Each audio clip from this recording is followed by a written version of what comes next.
የወፍጮ ፈጪው ልጅ ይሉናል። አንዳንዶች የእጅ ቆራጣው ልጅ ይሉናል። ሰላም ጤና ይስጥልን።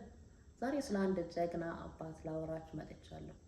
ይህ ጀግና አባት የቀድሞ የደርግ ወታደር የነበረ ቀኝ እጁን ለሀገሩ የገበረ አባት ነው። ቀኝ እጁን ከሰዋ በኋላ ወደ ሀገሩ ገብቶ ካገገመ በኋላ በቀኝ እጁ የሚጽፍ፣ በቀኝ እጁ የሚበላ፣ በቀኝ እጁ ብዙ ነገር የሚያደርግ ሰው ስለነበረ በግራ እጁ እንደ ሕፃን ልጅ መጻፍን፣ መብላትን፣ ራስን መርዳት ከባድ የሆኑ ታክሶች እንዳሉ እሱን ደግሞ እርዳታ መጠየቅ ህይወትን እየቀጠለ ሳለ ከትልቅ ልጁ ጋር 6ኛ ክፍል ገብቶ ትምህርት ቀጠለ። 6ኛ ክፍል ገብቶ ስል እንዴት አትሉኝም? ውትድርና ሲሄድ ትምህርት አቋርጦ ነበር ሄደው። ስለዚህ ልጁን ከተሰዋ በኋላ ሲመለስ ትምህርት ይወድ ስለነበረ ከልጁ ጋር ዝቅ ብሎ አብሮ 6ኛ ክፍል ገባ። ለአንዳንድ ሰዎች ከባድ ነው። ከልጅ ጋር ትልቅ ሰው ሆኖ የ3 ልጆች አባት ሆኖ ተመልሶ ትምህርት ቤት መግባት ቻሌንጅ ያደርጋል። ይህ ሰው ግን ትምህርትን በጣም ይወድ ስለነበረ አገሩን እንደሚወደው ያህል ትምህርቱን ይወድ ስለነበረ ከልጁ ጋር 6ኛ ክፍል መግባት ለሱ እፍረት አልነበረ። ከ6 ጀምሮ 12 ድረስ ተምሮ 12 ከጨረሰ በኋላ ልጆቹን ለመርዳት ልጆቹን ለማሳደግ በ04 ቀበሌ በአምቦ ከተማ የቀበሌውን ወፍጮ ቤት በማስተዳደር ዝቅ ብሎ መስራትን መረጠ። አንዳንዶች በሱ ስራ የወፍጮ ፈጪው ልጅ ይሉናል። አንዳንዶች የእጅ ቆራጣው ልጅ ይሉናል። በዚህ ሁሉ ውስጥ ግን አንድ ነገር ከአባታቸው የተማርነው ዝቅ ማለትን። የወፍጮ ፈጪው ልጅም ሲሉን አይደንቀንም፣ የቆራጣው ልጅም ሲሉን አይደንቀንም። ለምን? አላማችን እዛ ጋር ስላልነበረ። እናም ይህ አባት እናታችን የአስም ታማሚ ነበረች እና ለረጅም ጊዜ በጣም ያማት ስለነበረ በአንድ እጁ ይረዳት ነበር። እንዴት አትሉኝም? በአንድ እጁ መርፌውን በአንገቱ እሷን ደገፍ አድርጎ ማስታገሻ መርፌ ይወጋታል። ማስታገሻ መርፌ? አዎ ማስታገሻ መርፌ። ማስታገሻ መርፌ ለተወሰነ ደቂቃዎች አየር ታገኝበታለች። ሆስፒታሉ ከመኖሪያ ቤት ራቅ ስለሚል እንደ ዛሬ ታክሲ ስላልነበረ በሸክም ስለሆነ የምትሄደው ያን የሸክምን መንገድ ለማድረስ ሰፈር ተለምኖ ስለሆነ ያ ማስታገሻው መድኃኒት ያንን እድል ይሰጣታል። ስለዚህ ይህ አባት ለባለቤቱ አንድ እጅ መሆኑ አልበገረው።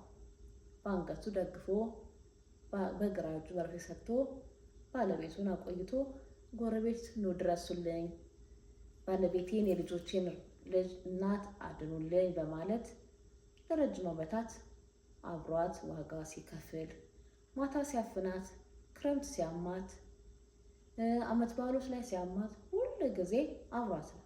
እናም አንድ ቀን እንዲህ ብለን ጠየቅናት። አባታችን ወታደር ስለነበረ ይናደዳል፣ ይቆጣል እና እናታችን አባዬ እንዲህ እንደዛ እንደዚህ ብለን የእሱን ኔጌቲቭ ነገሮች ልንነግራት ስናስብ አባታችን ቢያቃጥለኝ እሳት ላይ ቁጭ አድርጎ ቢጥደኝ አይለበለበኝም ስትል ምን ማለት ነው?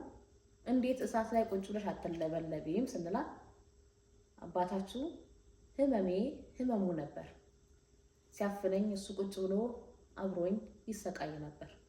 ሲያመኝ ዓመት በዓል፣ ክረምት፣ መስከረም፣ ጥቅምት በወራቶች በዓመታት መካከል በጣም ብዙ ጊዜ ስለሚያመኝ ሁሉ ጊዜ ከጎኔ ሳይሰለቸኝ አብሮኝ በአንድ እጁ መከራን የበላ አባት ነው። ስለዚህ አለች ያቃጥለኝ አይለበልበኝም አለች።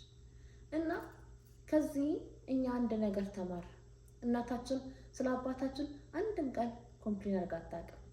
ጸብ የለም ማለት አይደለም፣ ጭቅጭቅ የለም ማለት አይደለም። በዚህ ሁሉ ውስጥ ፍቅር ስላለ ነው፣ መሸካከም ስላለ ነው። እና ከአባታችን የተማርነው መረዳዳትን ነው። ሁሉ ጊዜ በኢትዮጵያ ብዙ ያልተለመደ አንድ ንግግር ይናገርናል። እናንተ ልጆቼ ጎበዞች ናችሁ። ጎበዝ ሁነና አይደለም። እናንተ ልጆቼ ጠንካራዎች ናችሁ። ጠንካራ ሁነና አይደለም። በልጆቹ ላይ ስንፍናን አይናገርም። በልጆቹ ላይ አለመቻልን አይናገርም። ሁል ጊዜ የእኛን መቻል የእኛን መበርታት ይናገራል። በተለይ ይላል ሴት ልጅ ራሷን ትቻል፣ ሴት ልጅ ራሷን ችላ መቆም አለባት የሚል ዓላማ አለው፣ አቋምም አለው። ሁል ጊዜ እንድንማር ይገፋናል። በሚችለው አቅም ሁሉ እኛን በትምህርት ለመደገፍ ይጥራል። እናም እግዚአብሔር ረድቶት ሁላችንም ራሳችንን ችለናል። ሁላችንም ወልደን ከብደን ልጆች አይተን የልጅ ልጆችም አይተን አለን። ዛሬ አባታችን ቅድመ አያት ሆኗል። እናታችንን በሕይወት አለች። ለረጅም ለዓመታት ትሞታለች ተብላ ተጠበቀች። አንዳንዴም ሞተች ተብሎ ሊለቀስ የደረሰበት ጊዜ ነበር። እኔ ብዙውን ታሪክ ባላቀውም ታላላቆች ግን ሲናገሩ ብዙ የመከራ ዘመን አሳልፈዋል። ዛሬ ለምን መጣሽ እና ምን ትነግሪኛለሽ ካላችን ከአባታችን ከእናታችን ትልቅ ነገር ተምረናል። እናታችንና አባታችን ከ60 ዓመት በላይ በትዳር ኖረዋል። ተቻችለው ሕይወትን ገፍተዋል። ከአባታችን አልበገር ባይነትን፣ ንጹህ ፍቅርን፣ በመከራ ውስጥ ሁሉ መጽናትን ተምረናል። ከእናታችን ደግሞ አመስጋኝነትን፣ ታጋሽነትን፣ ውለታን አዋቂነትን ተምረናል። ዛሬ አባቴን ላመሰግነው በዚህ ያለው እናት ሁሉን ትችላለች። ብዙ ጊዜ አባት መጥፎ ነው፣ አባት እንደዚህ ነው ሲባል ያመኛል። ለምን አትሉኝም? የኛ አባት መልካም አባት ነው። የኛ አባት ይለያል። የኛ አባት በአንድ እጁ ዝቅ ብሎ ስድብንም መከራንም ችሎ ያሳደገን አባት ስለሆነ የኛ አባት ይለያል። ዛሬ የመጣሁት በአደባባይ አባታችንን ላመሰግነው ነው።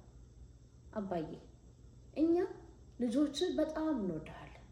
ሁል ጊዜ እንደምንወደ እንነግርሃለን። ዛሬ በዚህ በሚዲያ በአደባባይ እንደምንወደ ልነግር መጥቻለሁ። በጣም እንወድሃለን። እናታችንን ከእግዚአብሔር በታች ያቆየህልን፣ እነዚህን ሁሉ ዓመታት እንዳንበተን እናት አልባ እንዳንሆን የረዳህን አንተነና እናመሰግንሃለን። ስላደረክልን ነገር ሁሌ ስለምትነግረን፣ ሁሌ ስለምትመክረን፣ ሁሌ እናንተ ትልቅ ናችሁ ስለምትለን፣ ትልቅ ሆነን ሳይሆን ጎበዝ ሆነን ሳይሆን ሁል ጊዜ ውድቀታችንን ስለማትነግረን፣ ስለምታበረታተን፣ ስለምትኮራብን፣ ስለማታፍርብን እናመሰግንሃለን። ያንተ መልካምነት ቀና እንድንል አድርጎናል። ዘመናትን አልፈናል። ዛሬ በአደባባይ እንደምንወድህ ልነግርህ እወዳለሁ። አባዬ በጣም እንወድሃለን። ረጅም ዕድሜ ይስጥህ። የቀረው ዘመንህ ይለምልም። እናታችንን እንደተንከባከብክ፣ እኛን እንደወደድክ፣ ፍቅር እንደሰጠህን፣ በዘመናችን ሁሉ ከኛ ጋር እንደነበርክ፣ በምንሄድበት ምድር የምንኖርበትን ምድር እንደናፈቅ እንዳየክ፣ እንደጓጓህልን፣ ወደ ሰዎችን አደራ ስለኛ እንዳልክ፣ ብዙ መልካምነትን በህይወታችን ትልቅ አሻራ አለክ። ስለዚህ ስላንተ ብንናገር፣ ብናወራ፣ ብንተርክ አንጨርስም። አባዬ እንወድሃለን። መልካም ዘመን ይሆንልን። ቀሪ ዘመን እረፍት ይሆንልን። በጣም እንወድሃለን። ኑርልን። ውድ ተመልካቾቻችን ዛሬ ስለ አባትሽ ገበና፣ ስለ ወላጆች ልትነግሪኝ ነው የመጣችሁ እንዳትሉኝ። ከአባቴና ከእናቴ ብዙ ትምህርት ትማራላችሁ።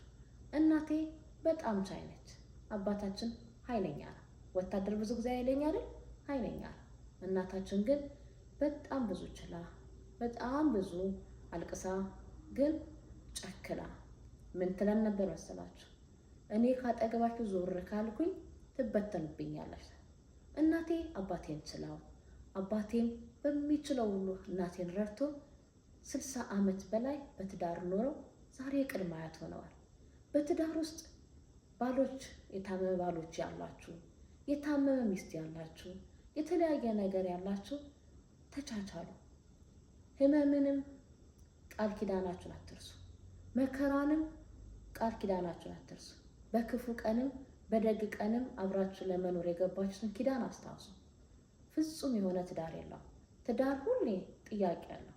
በዚህ ሁሉ ውስጥ ግን መጽናትን ተማሩ። ስትጸኑ ልጆቻችሁ ያመሰግኗቸዋል፣ ልጆቻችሁ ያከብሯቸዋል። ስለዚህ በርቱ። ስላዳመጣችሁኝ፣ ስለተመለከታችሁኝ በጣም አመሰግናለሁ። በሚቀረው በሌላ ጊዜ እስከምንገናኝ መልካም ጊዜ